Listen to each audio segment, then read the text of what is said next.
손 붙잡고 가리라. 나는 가리라. 광야의 사막도 인생 어려운 일 닥쳐도 악한 원수 나를 덮쳐도 두렵지 않네. 힘이 되신 여호와 전능하신 하나님 내 손 잡아주시네. 사랑의 주 하나님 약속의 땅 향해 가는 길 하나님 향해 가는 길 주님 손 붙잡고 가리라. 나는 가리라. 그렇습니다. 아버지, 오늘도 주님 손 붙잡고 저희들 달려갈 수 있게 하시고 오늘도 광야의 첫걸음을 떼는데 주님이 동행해 주셔서 승리하게 하여 주옵소서. 끝까지 완수할 수 있게 하여 주옵소서. 모든 영광 주께 올려드리며 예수님의 이름으로 기도합니다. 아멘. 사도신경으로 신앙 고백합니다. 전능하사 천지를 만드신 하나님 아버지를 내가 믿사오며 그 외아들 우리 주 예수 그리스도를 믿사오니 이는 성령으로 잉태하사 동정녀 마리아에게 나시고 본디오 빌라도에게 고난을 받으사 십자가에 못 박혀 죽으시고 장사한 지 사흘 만에 죽은 자 가운데서 다시 살아나시며 하늘에 오르사 전능하신 하나님 우편에 앉아 계시다가 저리로서 산 자와 죽은 자를 심판하러 오시리라. 성령을 믿사오며 거룩한 공예와 성도가 서로 교통하는 것과 죄를 사하여 주시는 것과 몸이 다시 사는 것과 영원히 사는 것을 믿사옵나이다. 아멘. 우리 은혜 받은 말씀 오늘은 신약성경 마가복음 1장입니다. 마가복음 1장 40절에서 45절 마가복음 1장 40절로 45절입니다. 우리 한 목소리로 합독합니다. 기록된 계시의 말씀 우리 함께 봉독할 때에 살아서 역사하시는 하나님 음성 듣기를 원합니다. 함께 봉독합니다. 시작. 한 나병 환자가 예수께 와서 꿇어 엎드려 간구하여 이르되 원하시면 저를 깨끗하게 하실 수 있나이다. 예수께서 불쌍히 여기사 손을 내밀어 그에게 대시며 이르시되 내가 원하노니 깨끗함을 받으라 하시니 곧 나병이 그 사람에게서 떠나가고 깨끗하여 진지라. 곧 보내시며 엄히 경고하사 이르시되 삼가 아무에게도 아무 말도 하지 말고 가서 내 몸을 제사장에게 보이고 내가 깨끗하게 되었으니 모세가 명한 것을 드려 그들에게 입증하라 하셨더라. 그러나 그 사람이 나가서 이 일을 많이 전파하여 널리 퍼지게 하니 그러므로 예수께서 다시는 드러나게 동네에 들어가지 못하시고 오직 바깥 한적한 곳에 계셨으나 사방에서 사람들이 그에게로 나아오더라. 아멘. 할렐루야. 아멘. 오늘따라 여김없이 우리가 특송 시간을 가져야 됩니다. 우리 황재경 총장님, 또 이병강 목사님, 색소폰 준비해 주시기 바랍니다. 우리 박수로 환영합니다.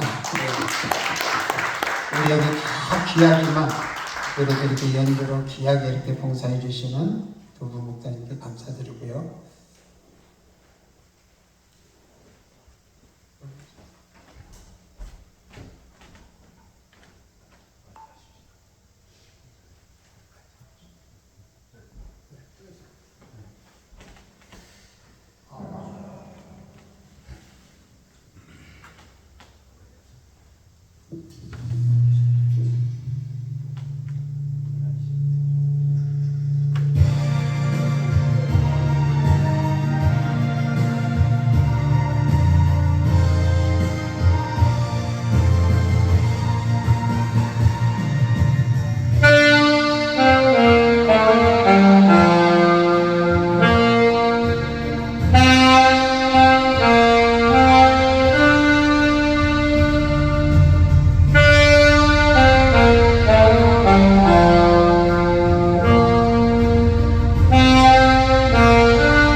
아멘, 아멘.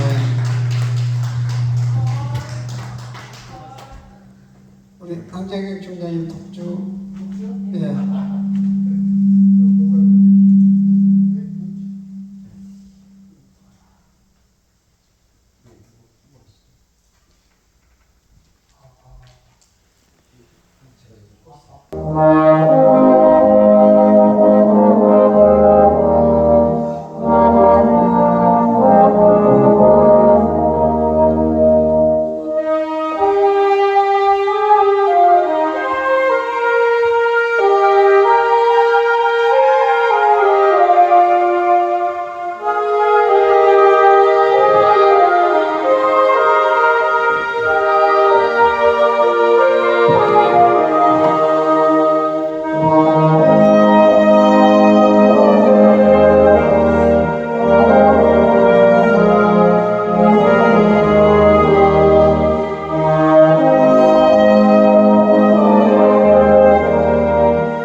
내가 나를 위하여 지었나니 나의 찬송을 부르게 하라 하심이라 하신 주님을 찬송합니다.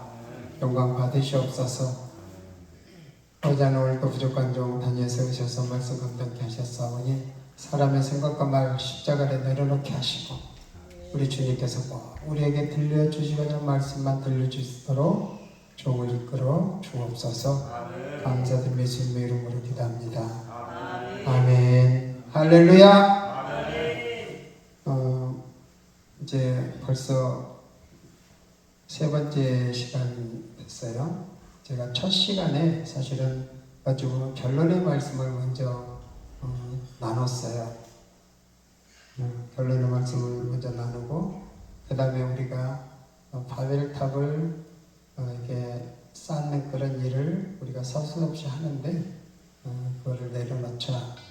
근데 이제 핵심은 뭐예요? 일단 주님의 말씀에 절대적으로 순종했을 때 주님 우리에게 승리를 안겨주신다. 이런 말씀을 지금 계속 드리고 있어요. 그러려면 우리는 일단 먼저 두려워하는 마음부터 없애야 되고 근심 걱정을 내려놔야 되고 그런다고 얘기했죠. 오늘 이어서 그러면 우리가 이제 이렇게 출애굽에서 광야 생활을 이렇게 하고 있는데 첫 발을 어떻게 내디딜 것인가, 그럼 내디뎠으면 어떻게 가야 될 것인가, 이것을 지금 오늘은 이 시간에는 함께 은혜를 나누려고 합니다.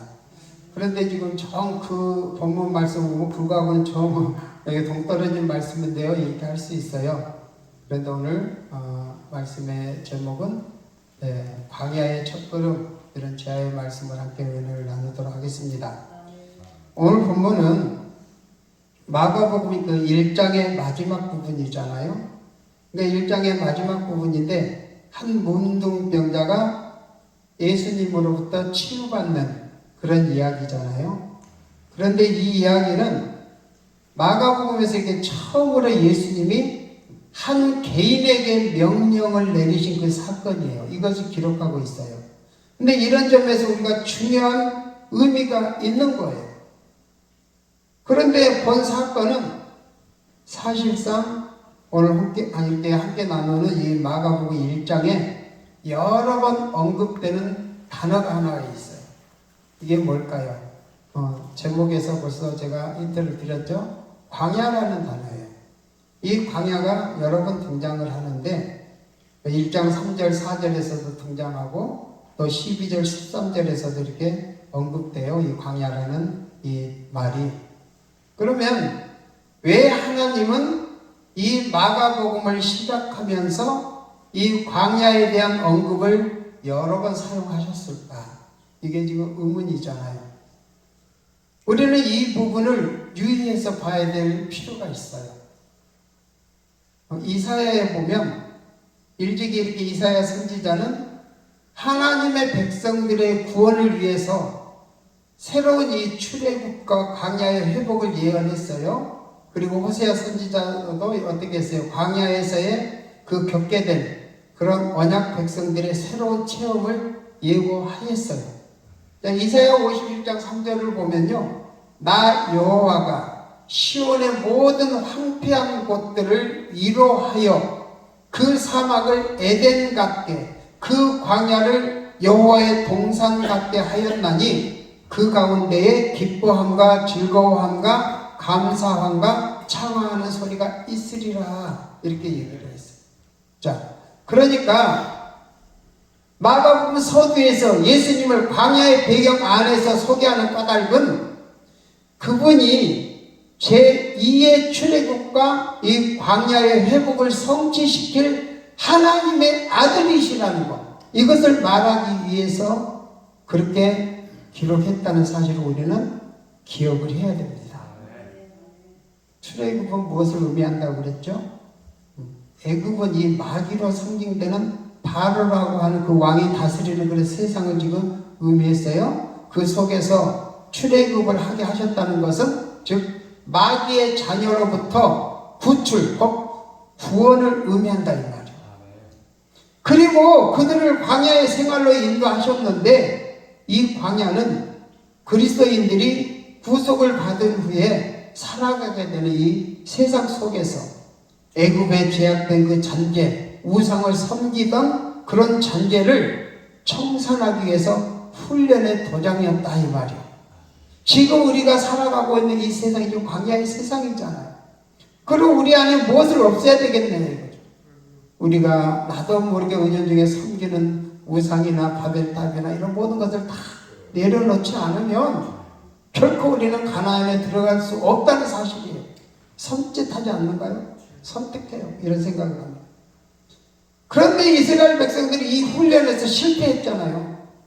그래서 출애굽의 세대는 대부분 가나안 땅에서 들어가지 못했다. 가나안 땅에 들어가지 못했다. 오늘 아침에도 그런 말씀을 드렸잖아요.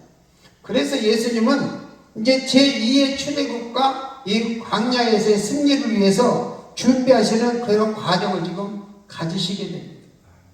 그런데 40년과 관련된 그 숫자 40일을 금식하셨어요. 그랬잖아요. 그래서 광야 40일간 몸소 시험을 받으시고 승리하는 모습을 보이셨다 이 말이에요. 그러니까 우리가 성경을 이렇게 쭉 읽고 늘 설교를 듣지만 모든 것이 이렇게 연관지어진다는 사실을 우리는 먼저 인식을 해야 돼요. 어떤 문장 하나하나도 다 예수 그리스도 중심으로 해서 다 연결이 돼서 우리에게 이렇게 우리 삶에 적용을 시키게 하더라는 거죠. 그 후에 예수님은 어떻게 됐어요? 갈릴리 사역을 필두로 해서 이제 자신이 출범시키는 제2의 출애굽에 가담할 백성들을 부르기 시작해요. 그리고 그 은혜로 초대의 말씀은 뭐였어요? 나를 따르라 이거였어요. 아멘? 따라서 합니다. 나를 따르라. 나를 따르라. 예. 주님은 우리에게 이렇게 명령을 하셨어요. 그래서 이제 예수님을 주인으로 삼고 그분을 신실히 따르는 자들은 예수님처럼 사단의 유혹을 물리치고 광야에서 승리할 수 있는 길을 여셨다 이 말이에요. 그리고 주님은 때가 찼어요. 그래서 하나님의 나라가 가까이 왔다는 사실, 즉 제2의 출애굽, 이 구원을 위한 그런 때가 됐음을 확증하시기 위해서 많은 병자들을 고치시고 귀신들을 내쫓으시더라는 거죠. 그러므로 유대 백성들은 예수님의 이 사역을 보고 그분을 고대하던 메시아로 믿고서 마치 옛날 이스라엘 백성들이 모세의 여러 능력 있는 표적과 기사에 힘입어서 출애굽의 대열에 끼었듯이 예수님이 이끄는 제2의 출애굽에 가담하도록 하였다는 사실이에요. 오늘 그 대상이 저와 여러분이라는 거 우리는 인식하시기 바랍니다. 그런데 여기서 우리가 꼭 기억해야 될 것이 있어요. 이것은 뭐냐면 일단 주님의 부르심을 받고 그분을 따라 나서거나 주님의 능력을 믿고 치유함을 받은 자들은 출애굽 사건과 분리시킬 수 없는 필연적인 광야의 행진을 시작해야 한다는 사실이에요. 그런데 그런 의미에서 주님께서 이 마가복음 서두에 이 광야라고 하는 이 단어를 여러 차례 언급하고 계신다는 사실이에요. 오늘 우리가 다루는 이 본문은 구원받은 그런 사람들의 그 광야의 첫걸음에 대해서 아주 구체적인 그 행진의 방법을 지금 제시해주는 그런 귀한 말씀이에요. 이제부터 그 하나님께서 구원받은 그런 사람들이 필연적으로 가야 되는 이 광야의 행진의 첫걸음이 무엇인가에 대해서 본문의 말씀을 통해서 저와 여러분들의 그 신앙의 첫걸음과 비교해서 저와 여러분의 신앙을 한번 점검해보자 이 말이에요. 그럴 필요가 뭐 있어요? 이렇게 할지 모르지만 우리는 늘 이렇게 말씀을 통해서 나를 비춰봐야 될 필요가 있습니다. 그래서 오늘의 본문 속에는 예수님으로부터 이 치유받은 한 문둥병자가 등장을 하잖아요. 그런데 그는 문둥병을 고침받은 즉석에서 다음에 4가지의 구체적인 명령을 주님께로부터 받습니다.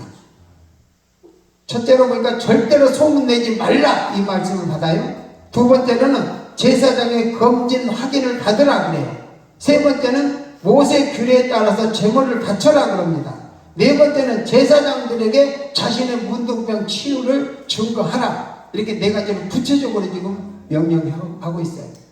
그런데요, 이 명령을 받은 고침받은 문둥병자는 주님이 이 43절에서 엄히 경계해서 명령을 했음에도 불구하고 이 명령을 한 가지도 실천하지 않았다는 사실.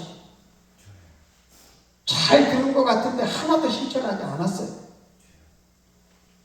우리 다시 한번 43절 45절 읽어볼까요? 43절 45절 시작. 곧 보내시며 엄히 경고하사 이르시되 삼가 아무에게도 아무 말도 하지 말고 가서 내 몸을 제사장에게 보이고 내가 깨끗하게 되었으니 모세가 명한 것을 드려 그들에게 입증하라 하셨더라. 그러나 그 사람이 나가서 이 일을 많이 전파하여 널리 퍼지게 하니 그러므로 예수께서 다시는 드러나게 동네에 들어가지 못하시고 오직 바깥 한적한 곳에 계셨으나 사방에서 사람들이 그에게로 나아오더라. 우리가 성경 말씀을 수없이 많이 읽고 많이 설교도 듣고 그럴 거예요. 그런데요, 오늘 사실 이 말씀으로 많이 설교들을 하시는 것 같은데 대부분 기피하는 현상이 많이 있다는 것도 우리가 알아야 돼요. 저는 신학자예요. 그러다 보니까 어쩔 때는 성경을 깊이 이게 연구할 때가 많이 있어요. 우리가 평소에 생각지도 못했던 이런 은혜가 막 주어질 때가 있어요. 자, 예수님이 소문 내지 말라고 당부했는데 이 사람은 소문 냈어요, 안 냈어요? 소문 냈잖아요. 어제부터 오늘까지 강조했던 말씀은 뭐예요? 주님의 말씀에 철저하게 100% 순종하자 이 말씀이었어요. 그런데 지금 이 치유받은 문둥병자 지금 말씀 들었어요, 안 들었어요? 지금 어겼잖아요. 자, 그런데 우리가 이해가 안 가는 것이 있어요. 뭐냐면 그 소문낸 것이 결국 자기의 문둥병을 예수님을 고쳐주셨다는 말이었을 텐데 그런 소식은 어때요? 아무에게도 전하지 말라고 왜 그러셨을까? 이렇게. 우리 같으면 내가 주님의 은혜로 많은 은혜를 받고 치유를 받고 이렇게 했는데 많이 소문을 퍼뜨려야 될 거 아니에요. 그러니까 이게 그 문둥병자의 생각이었어요. 그런데 중요한 것이 있어요. 예수님의 지시에 담긴 의미가 있었는데 그걸 깨닫지 못한다는 거예요. 우리에게 예수님이 하나님 우리에게 어떤 사인을 주셨을 때 말씀하셨을 때 그 의미를 우리는 우리 나름대로 해석해서 깨닫지 못할 때가 얼마나 많냐 이거예요. 그래서 우리는 광야에서 빙글빙글 돌아요. 우리가 아침에도 잠깐 이렇게 목회를 나눴는데 다들 대부분 보면 우리 목사님들 그런 간증들을 많이 해요. 진직 순종할 걸. 그랬으면 이렇게 안 할 텐데 대부분의 이런 간증들을 많이 해요. 맞아요. 꼭 목사님들뿐만 아니라 우리 모두가 지금 이런 상황을 잘 이해를 했으면 좋겠다 이 말이에요. 자, 그러면 그 의도가 과연 뭘까? 첫 번째 보니까 절대로 소문을 내지 말라는 까닭은 예수님의 치유 사역에 대해서 일반인들이 오해할 수 있기 때문에 그랬다는 사실을 우리는 말씀에서 깨달을 수가 있어요. 자, 예수님이 질병을 고치는 것은 메시아 시대에 있을 한 두드러진 그런 특징이 있어요. 그러니까 하나님 나라의 도래를 가리키는 그런 것이 바로 이 치유사역 중에 하나였잖아요. 그런데 사람들은 예수님을 세속적인 기적사로 취급을 했어요.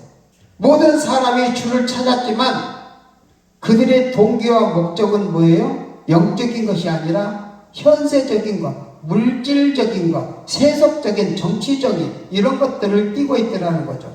그래서 예수님은 이 같은 무리들의 이 열렬한 관심에 대해서 그릇된 동기를 정확하게 지적하셨는데 이게 요한복음 6장 26절에 보면 이런 말씀이 있어요. 예수께서 대답하여 이르시되 내가 진실로 너희에게 이르노니 너희가 나를 찾는 것은 표적을 본 까닭이 아니요 떡을 먹고 배부른 까닭이로다 이렇게 말씀하셨어요. 자, 그리고 요한복음 6장 15절에서도 그러므로 예수께서 그들이 와서 자기를 억지로 붙들어 임금으로 삼으려는 줄 아시고 다시 혼자 산으로 떠나가시니라. 자, 여기서 말씀한 것을 보면 이러한 이유 때문에 주님은 소문을 내지 말라고 지금 명령을 하셨거든요. 그 다음에 둘째로 보면 그 이유가 제사장의 검진하기를 받으라 이렇게 했잖아요. 이런 까닭은 뭐예요? 당시 제사장이 부정한 질병에 걸린 환자의 치유를 공적으로 인정해야만이 그 나은 사람이 믿음의 공동체에 들어와서 정상적인 예배 활동을 할 수 있었기 때문에 그런 거예요. 이 제사장들의 검증이 없으면, 인정이 없으면 그런 활동을 아무리 나았다 하더라도 못한단 말이에요. 그리고 세 번째로는 모세의 규례에 따라서 제물을 바치라고 했는데, 이것은 뭐냐면 문둥병 환자가 정결케 됐을 경우에 시행되는 일종의 법적인 절차였어요.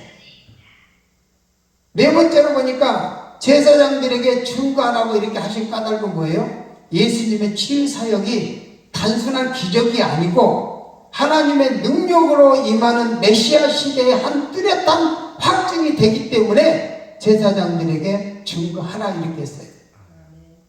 성전 지도자인 제사장들이 이렇게 주님의 치유 사역을 공적으로 인정할 수 있었다면 마가복음 3장 22절에 예수님의 그 축기를 보면서 바알세불의 힘을 빌려서 행하는 마귀의 짓이다 이렇게 비난할 수 없었을 것이기 때문에. 자, 그러나 이 같은 예수님의 사려 깊은 의도는 문둥병을 치유받은 그 사람의 불순종 때문에 모두 묵살돼 버리고 말았다는 사실이죠. 한 사람의 불순종으로 인해서 예수님의 전체 사역에 지장을 줬다는 사실이에요. 엄청난 사실이에요. 우리 한 사람의 불순종 때문에 예수님이 우리의 마음의 문 밖에서 문을 두드리고 계시는데 우리는 그것을 열지 못하고 모셔드리지 못하고 우리의 생각에 갇혀서 얼마나 많은 시련과 연단을 겪고 그렇게 사느냐 이 말이에요. 여기서 우리가 주목해야 될 광야의 첫걸음이 등장하잖아요.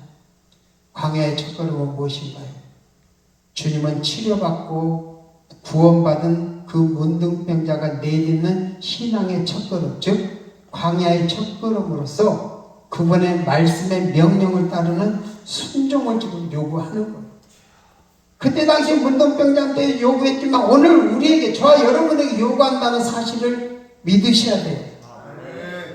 그런데 그 문둥병 환자는 처음에 예수님의 능력을 믿고 꿇어 엎드려 치료받기를 호소했어요.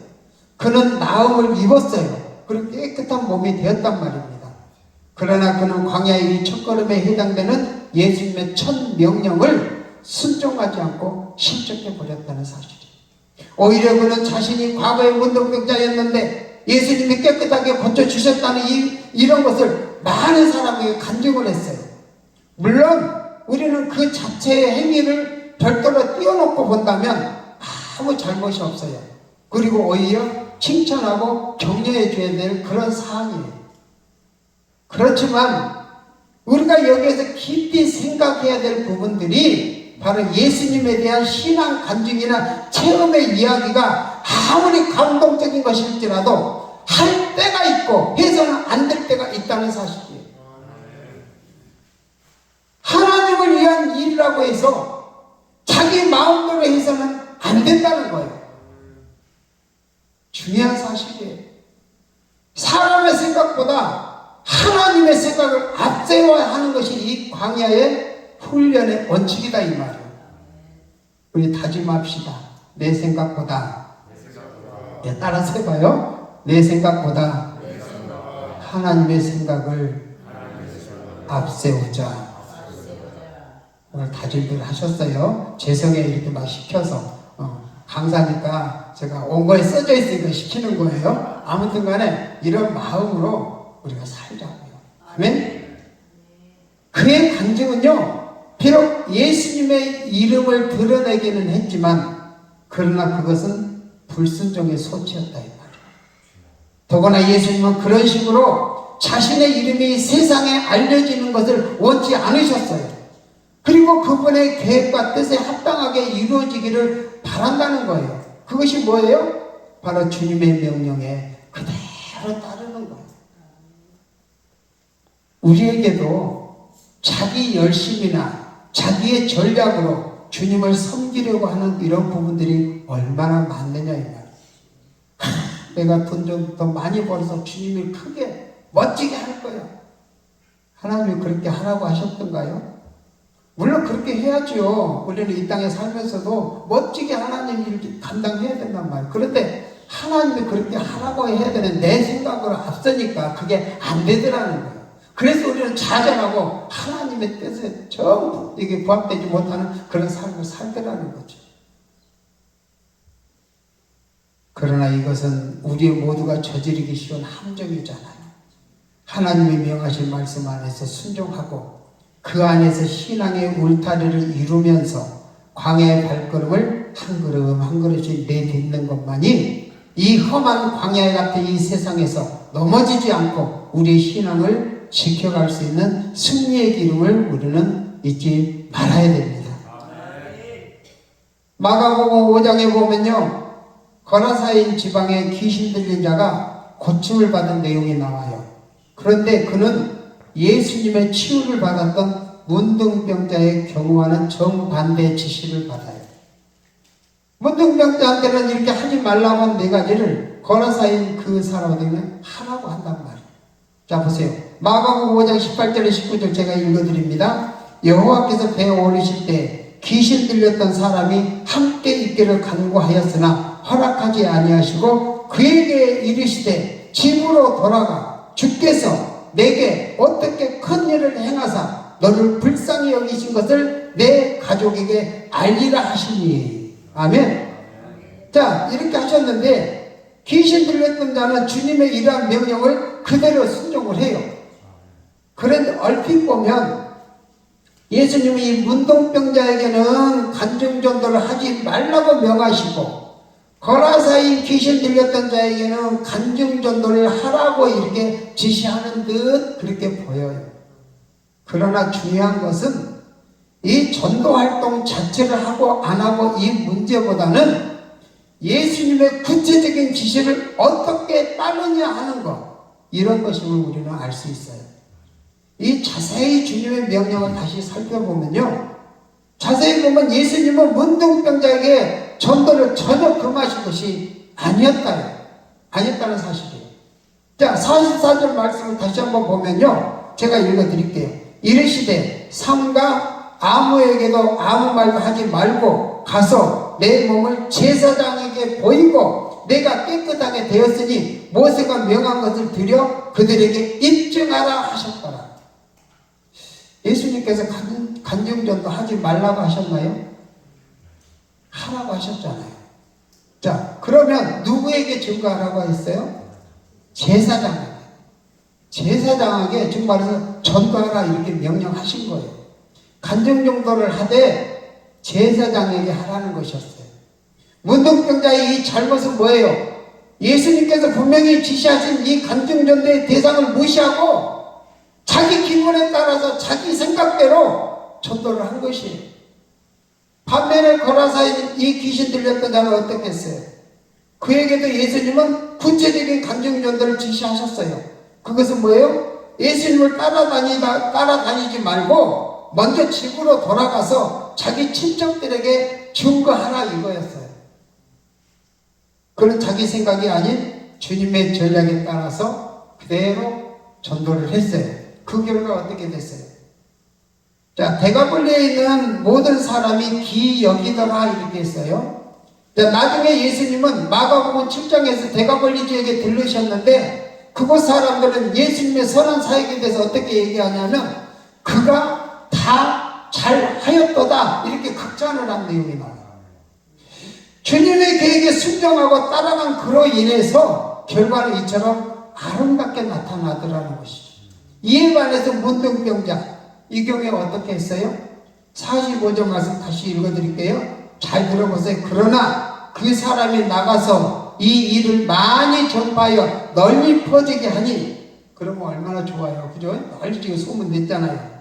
그러므로 예수께서 다시 드러나게 동네에 들어오지 못하시고 오직 바깥 한적한 곳에 계셨으나 사방에서 사람들이 그에게로 나아오더라. 보세요. 여기서 우리는 깊은 깨달음이 있어야 돼요. 그는 자기 마음대로 예수님이 하신 일을 전파했어요.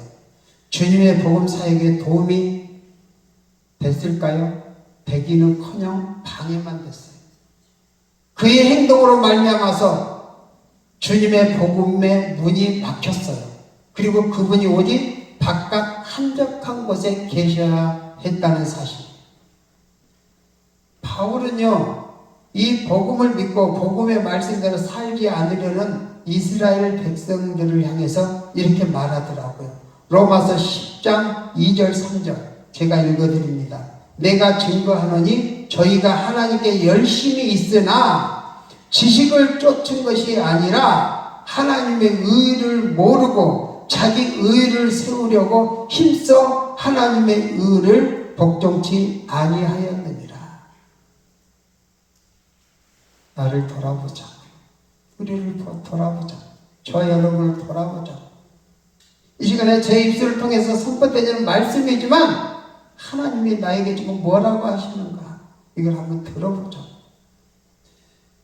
하나님의 의에 복종하지 않고 자기 의를 드러내는 자다 이렇게 말하는 거예요. 그러니까 하나님의 뜻과 상관없는 일들은 자기의 이름을 드러내는 것 이외에는 아무것도 아니고 하나님과 상관없다 이 말씀이에요. 우리들의 신앙생활이 지니고 있는 이 약점을 어쩌면 하나님께 대한 뜨거움이 없어서라기보다는 그릇 된 자기 도취에 열심히 빠지는 것이 아닌가 이 말이에요. 예수님의 이름만 내세운다고 해서 능사가 아니다 이 말이에요. 주님은 그러셨잖아요. 주여 주여 하는 것마다 다 천국에 갔습니다. 이런 말씀도 하셨어요.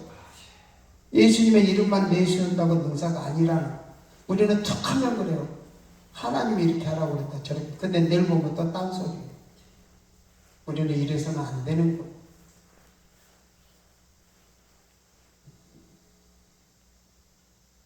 하나님의 일이라는 이 대의 명분을 걸었다고 해서 반드시 주님께 영광이 돌려지는 것이 아니라는 거예요. 치유받은 문둥병자 이야기는 이 점을 우리에게 밝히 지적해 주신다는 이 말씀이에요.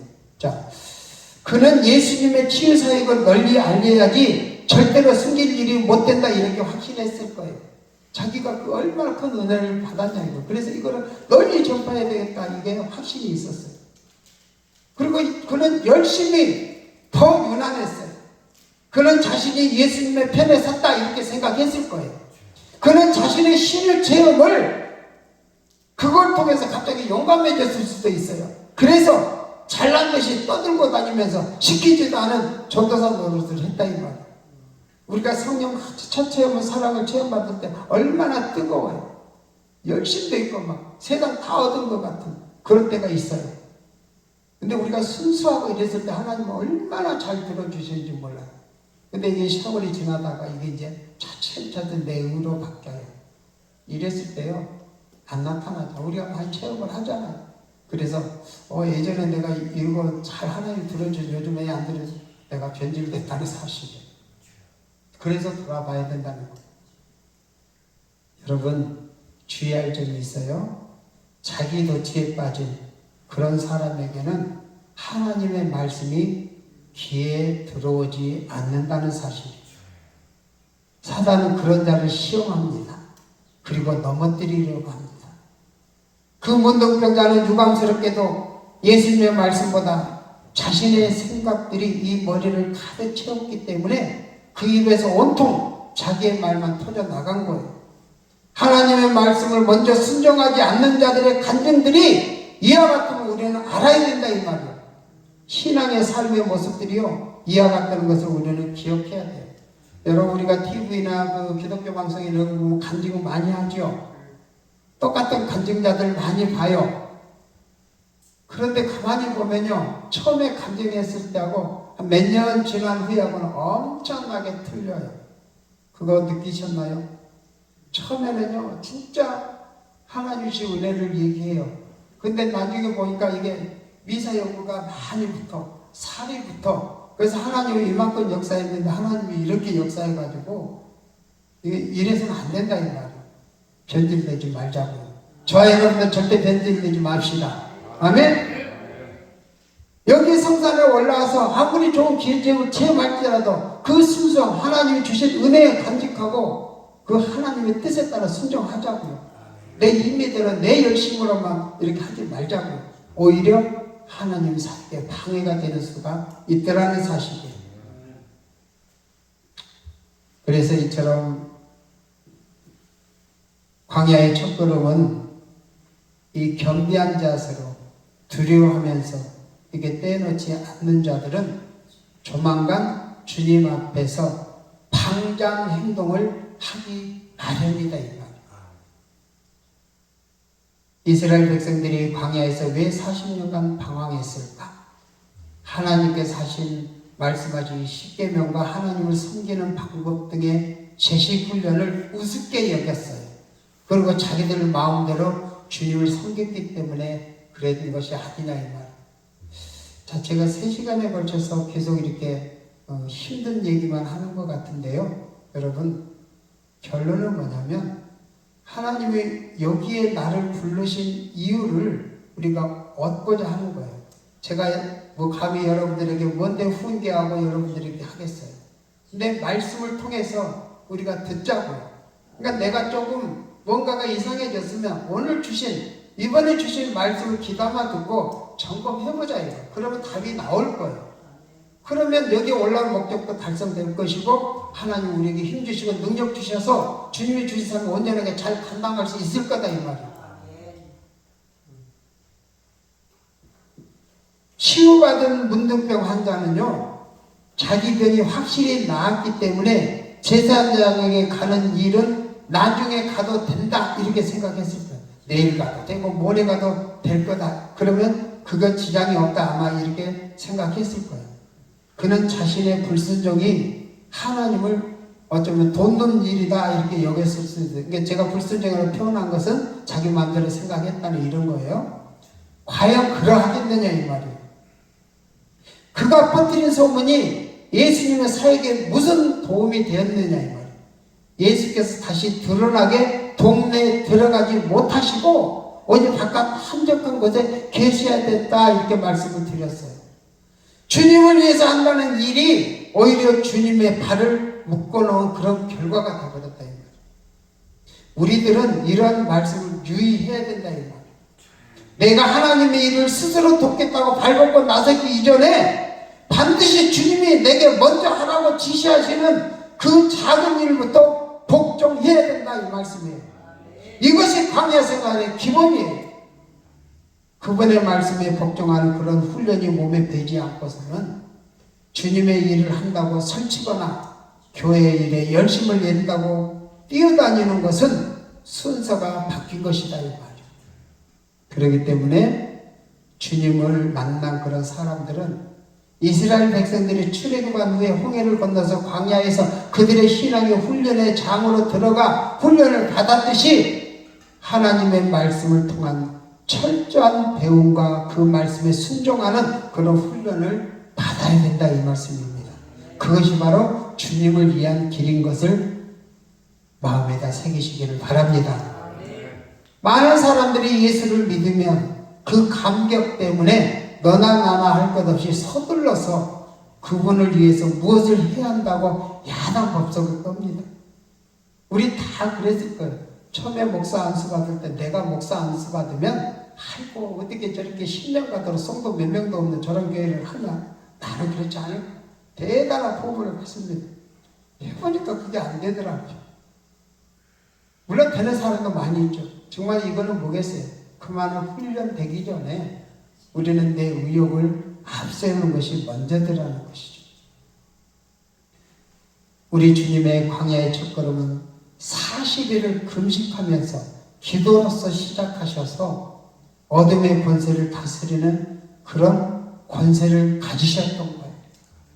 물론 하나님이지만 육신을 입고 이 땅에 오셔서 구속 사역을 하기 위해서 저는 그런 과정을 걷는 그분을 말씀하는 거예요.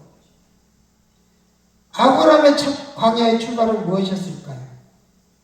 창세기 12장 1절 2절 보면요, 여호와께서 아브라함에게 이르시되 너는 너의 고향 친척과 아버지의 집을 떠나 내가 내게 보여줄 땅으로 가라.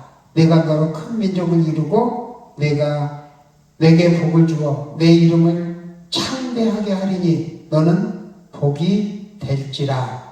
이 하나님의 말씀을 듣고 그것이 힘든 명령이었지만 그 말씀에 순종함으로 나아간 것이 바로 아브라함의 강야의 첫걸음이었어요. 그게 쉬운 일일까요? 내가 조상 대대로 타져온 그 모든 여건과 처지 환경을 다 버리고 떠나라 하니 저 같으면 택도 없어야 하나님 그랬을지도 모르겠어요. 그런데 순종하고 그대로 따른 것이 광야의 첫걸음입니다. 주님의 제자들의 광야의 첫걸음은 무엇이었을까요? 주님의 제자들, 그분이 아까 말씀드렸어요. 나를 따르라 이 명령을 했어요. 그래서 그분의 말씀에 순종해서 그분을 전적으로 신뢰하고 모든 것을 버려두고 떠난 것, 바로 이것이 첫걸음이었어요. 그렇게 나아가서 그분과 함께 동거하면서 그분의 말씀을 따르고 순종하는 훈련을 받은 거예요. 여러분, 우리가요 이런 내용들에서 볼 때 주님의 광야의 훈련이 무엇인지 이제 깨달았을 거예요. 그래서 그것은 그분의 말씀이 가라 하면 가고 멈추라 하면 멈췄던 이스라엘 백성들, 또 그분이 정한 성막과 제사의 그 율의 법도에 따라서 그분을 섬기고 움직였던, 그래서 그분의 말씀에 절대적으로 순종하고 따르는 그런 훈련을 철저히 받은 건 아니겠느냐 이 말이에요. 오늘날 교회가 왜 똑같은 하나님을 섬기면서 천차만별의 모양을 가지고 있을까 이런 생각을 해봐요. 그것은 하나님의 말씀이 지시하는 그런 교회를 세우지 아니하고 자신 나름대로 터득한 방법들로 교회를 세우기 때문이 아닌가 이런 생각이 들어요. 오늘날 우리 기독교가 왜 이리도 저급한 것을 이렇게 추락을 했을까 이런 부분도 생각을 해봐요. 못 배우고 못 살고 세상에서 도피한 사람들이 믿는 저급한 종교라고 손가락질 받는 이 현실이 왜 이러느냐 이 말이에요. 또 신앙생활을 10년 20년 아니 평생을 하신 분들이라고 할지라도 광야의 훈련을 통과한 성숙된 신앙의 모습을 가지고 주님의 말씀으로 영적 자손을 재생산할 수 있는 능력을 배양한 분들이 많이 볼 수 없으면 또 웬일이냐 이 말이에요. 그것은 우리 그리스도인들이 또 하나님의 종들이 신앙의 첫 발을 내딛는 이 첫걸음, 첫 광야의 길, 즉 하나님의 말씀을 바로 알지 못하고 또 철저한 신앙의 훈련을 받기를 거부하고 너무 쉽게 신앙생활을 시작하려 했기 때문이 아닐까 이런 생각을 해봅니다. 자기 나름대로의 그런 신앙의 방법을 찾아서 자기 나름대로의 길을 터득하고 그것이 마치 주님을 섬기는 그런 정도인 양 착각하면서 살고 있기 때문이 아닌가 이런 생각을 해봅니다. 자, 우리는 이 지금이라도 이 깊이 우리 자신을 돌아봐야 된다 이 말이에요. 내가 어떤 주님을 만난 후에 신앙의 첫 출발의 광야는 어떻게 시작되었는지 돌아보자 이 말이에요. 그리고 오늘 주님이 고침받은 문둥병자에게 요구하셨던 그분의 말씀에 철저히 순종하고 답답하고 이해 안 되지만 그분의 말씀에 전적으로 순종하고 그분의 말씀에 귀를 기울이고 그렇게 나아가는 그 광야의 과정이 있었는지 이걸 생각해보자 이 말이에요. 우리들의 주님은 지금 어디에 계시느냐 이 말이에요. 나의 욕심에 속한 과열된 열심과 나의 무분별한 이 판단과 성급한 결정 때문에 예수님이 우리 교회 공동체나 우리 동네에 들어오지 못하시고 문 밖에 한적한 곳에 밀쳐져 계시지는 않은지 이런 생각해 봐야 될 때가 아닌가 이 말이에요. 우리들도 이 치유된 그 문둥병자와 같은 이런 잘못을 저지를 수 있는 어리석은 사람들이라는 사실이에요. 나는 아닌데요? 우리 그러지 말자고요. 나도 그럴 수 있다는 거예요. 이걸 깨닫지 못하는. 우리들은 어쩌면 주님의 그 발을 나의 불순종으로 묶을 수 있고 주님의 이름을 헛되이 전파할 수 있는 그런 해로운 열심을 지녔을지도 모른다 이 말이에요. 그렇다면 우리들은 다시 한번 주님 앞에 꿇어 엎드려서 간구해야 될 내용들이 있어요. 주님, 나의 광야의 이 첫걸음을 돌아보니 주님의 말씀을 듣고 배우고 그 말씀을 듣는 것으로 그치지 아니하고 그 말씀에 순종하는 훈련을 잘 받지 못한 너무나 잘못된 과정이 많았음을 고백합니다. 이런 고백이 있어야 됩니다. 주님, 나의 광야의 첫걸음을 주님의 계획 속에 맞추고 주님의 말씀이 지시하시고 원하시는 그 발걸음에 맞추어서 다시 걸을 수 있도록 주님 도와주옵소서. 이런 간구가 있어야 된다 이 말이에요. 우리가 미처 인식하지 못했던 그런 부분이 있다면 회개하고 주님 앞에 구하고 우리가 앞으로의 진로를 이렇게 주님 뜻에 따라서 순종하겠노라고 그렇게 결단하고 다짐하는 저와 여러분 되시기를 예수님 이름으로 축원합니다. 사랑하는 여러분, 하나님의 구원받은 우리는요 그분의 나라의 백성답게 그 나라 법이며 그 나라의 주인인 하나님 그분의 말씀을 깊이 있게 배우고 깨달아야 될 줄 믿습니다. 그래서 그분의 계획과 심정을 바로 알아야 됩니다. 그리고 그분의 말씀을 따라서 자신을 죽이고 순종하면서 그렇게 나아가는 훈련의 장을 지나가야 돼요. 그래서 우리는 두려움을 극복해야 되는 거예요. 주의 종의 길을 가야 될 사람도 두려워서 못 가는 경우가 참 많아요. 하나님이 명령하시면 나하고 전혀 상관없는 것 같아도 순종하면 하나님은 당신이 예비하신 모든 것을 다 우리에게 주실 거다 이 말이에요. 그래서 하나님의 나라를 유익되게 하는 그런 성숙한 그리스도인들이 되어야 됩니다. 그래서 이 땅에 실추된 하나님 나라를 우리가 회복시키고 세워가시는 그런 주역들이 되어야 된다 이 말이에요. 우리 모두 그런 성숙된 그리스도인들이 되시기를 바랍니다. 우리 주님은 실로 치유하시는 하나님이세요. 그래서 하나님은 광야의 첫걸음을 다시 걷고자 하는 우리의 몸과 마음을 깨끗하게 치유하셔서 그 길을 다시 처음부터 걸어갈 수 있도록 도와주실 줄 믿습니다. 우리 찬양하면서 뜨겁게 기도하자고요.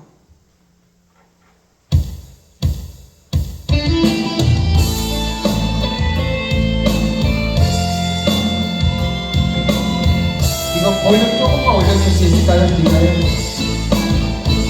주님 손잡고 가니 눈보라비 바람칠 때도 광야 같은 가시밭길도 두렵지 않네. 우리 두 손 높이 들고 힘이 되는 여호와 힘이 되신 여호와 전능하신 하나님 전능하신 하나님 내 손 잡아주시는 내 손 잡아주시는 사랑의 주 하나님 약속의 땅 향해 가는 길 가나안 향해 가는 길 주님 손 붙잡고 가리라 나는 가리라 하나님 사랑하고 인생 어려운 길 감춰도 악한 원수 나를 거쳐도 두렵지 않네. 아멘. 힘이 되신 여호와 힘이 되신 여호와 전능하신 하나님 내 손잡아주시는 내 손잡아주시는 사랑의 주 하나님 약속의 땅 향해 가는 길 가나안 향해 가는 길 주님 손 붙잡고 가리라 나는 가리라. 여러분 이제 기도할 텐데요. 그리고 오늘 찬양에서 나왔죠. 주님 손 붙잡고 가는데 내가 잡으면 소용없어요. 우리 주님이 내 손 잡아주셔야 돼요. 그래서 내가 놓고 싶어도 놓지 못하는 상황이 돼야 된단 말이에요. 내가 주님 손 잡으면 언제라도 나는 놓아버릴 수가 있어요. 그렇기 때문에 이 시간 기도할 때에 주님 내 손 잡아주세요. 주님 나를 붙잡아주세요. 주님의 붙들림 받는 그런 이 시간 되시기 원합니다. 우리 주의 손 잡고 기도합니다. 주여 주여 주여. 아버지 하나님 어떤 말씀을 받았습니다. 아버지 하나님 우리가 진행하면서 광야의 길을 걷는데 그 첫걸음이 어찌했는지 돌아왔습니다. 아니 지금 다시금 광야의 걸음을 시작한다면 어떻게 해야 되는지도 들었습니다. 하나님의 말씀을 기다가 들었사오니 아버지 그렇게 가게 하여 주옵소서.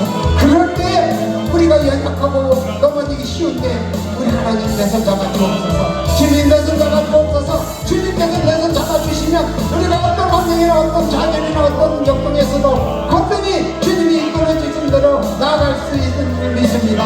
아버지 하나님 내가 손 잡는 것도 좋고 내가 주님의 옷자락 잡는 것도 좋습니다. 그러나 기필코 주님께 붙들림 받는 그런 사람으로 거듭나게 하옵시고 그런 사람으로 승리하게 하여 주옵소서. 그래서 이 거친 광야 생활에서 승리해서 주님 앞에 섰을 때 잘했다 착하고 칭찬된 정도라 의인의 영광을 받을 수 있는 우리 모두가 되게 하여 주시옵소서. 아버지 하나님 우리는 너무 주시옵소서. 연약합니다. 나약합니다. 때로는 오늘 세운 게 또 내일 공복하곤 합니다. 아버지 하나님 주님 부탁합니다. 주님 감사합니다. 나를 붙잡아주시고 나를 살려주시고 내 영을 주님 살려주옵소서. 아버지 하나님 이제 간절히 눈물보내 기도하신 분들 위해 주님이 친히 안수하여 주옵소서. 주님이 친히 만져 주옵소서. 주님 손잡아 주옵소서. 주님 손잡고 가리이다 달려가리이다. 주님 명령하신 대로 순종하며 살겠나이다. 내 의를 앞대고 내 생각을 앞대지 아니하고 오직 주님의 명령대로 말씀에서 우리는 지시하는 대로 우리가 순종하며 달려가겠습니다. 우리는 인생 전차에 사로잡혀 있습니다. 때로는 주에게로 가면서도 환경을 돌아볼 때가 너무나 많습니다. 내 환경이 지금 이런데 내 처지가 지금 이런데 이렇게 절망할 때가 있습니다. 우리가 신앙생활하면서 교회생활 믿음생활하면서도 내 환경과 여건을 만날 때가 많습니다. 남들은 저렇게 잘 나가는데 남들은 저렇게 믿지 않아도 깜빡거리고 사는데 나는 무엇입니까? 이런 생각이 들 때가 있습니다. 아버지 하나님 그런데 이것이 축복의 길이라는 것을 오늘 깨달았습니다. 아버지 하나님 이 세상에 우리가 주님 앞에 설 때에 이 세상에 아무것도 아니라는 거 날마다 가져갑니다. 근데 수억을 쌓아놓고도 더 모자라서 더 갖고도 하고 이런 것이 우리 모습이었습니다. 아버지 하나님 이 시간에 그런 것들을 아버지 내려놓게 하여 주옵소서. 그래서 오직 우리가 주의 길을 가면서 믿음의 길을 가면서 물론 이 세상에 필요한 것도 물질도 필요하고 축복도 필요합니다. 아버지 그것이 주님의 영광을 위한 것 그 목적이 되게 하여 주옵소서. 우리의 눈을 세우고 우리의 아기를 세우고 우리의 안락을 위해서가 아니라 오직 하나님의 주님의 영광을 위해서 이렇게 보는 것들이 다 이루어지게 하여 주옵소서. 아버지 오늘도 간절히 기도하시는 분들 다시 붙잡아 주옵소서. 아버지 하나님 손잡아 주옵소서. 아버지 손잡아 주옵소서. 주님을 대해 주옵소서. 그리고 모든 영광을 주님만을 받으시옵소서. 우리가 주님의 영광 받이 가르치는 일을 하여 주옵소서. 아버지 주님의 공간을 내 공로로 내수하지 않게 하여 주옵소서. 첫사랑을 잃어버리지 않게 하시고 아버지 하나님 주님이 약속하신 큰 땅에 우리도 온전하게 드러날 수 있는 그런 은혜를 베풀어 주시옵소서. 이건 그동안 은혜의 성상 기백의 성상 아버지 하나님 더 크게 사용해 주실 줄 믿습니다. 아버님 또 믿음이라도 기도를 위해서도 하늘이 기도하고 모든 역사 주님이 이루시옵소서. 모든 뜻 주님이 펼쳐주시옵소서. 그래서 아버지 하나님 죽어가는 이 세상 썩어가는 이 세상 살려주는 기도원으로 사용하여 주시옵소서. 모든 영광 우리 주님께 올려드리며 예수님의 이름으로 기도하옵나이다. 아멘. 우리가 또 다시 한번 특주를 들으면서 봉헌하도록 하겠습니다. 준비해.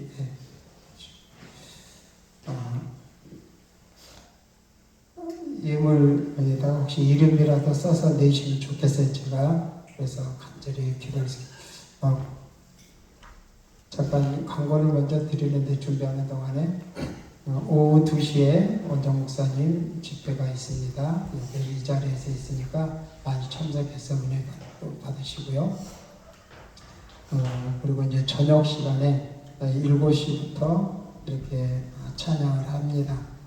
오늘 저녁에는 제가 오늘 새벽에 이렇게 기도하면서 했는데 제가 이렇게 그렇다고 해서 막 목사님들 막 능력이 나타나는 건 아니지만 하나님이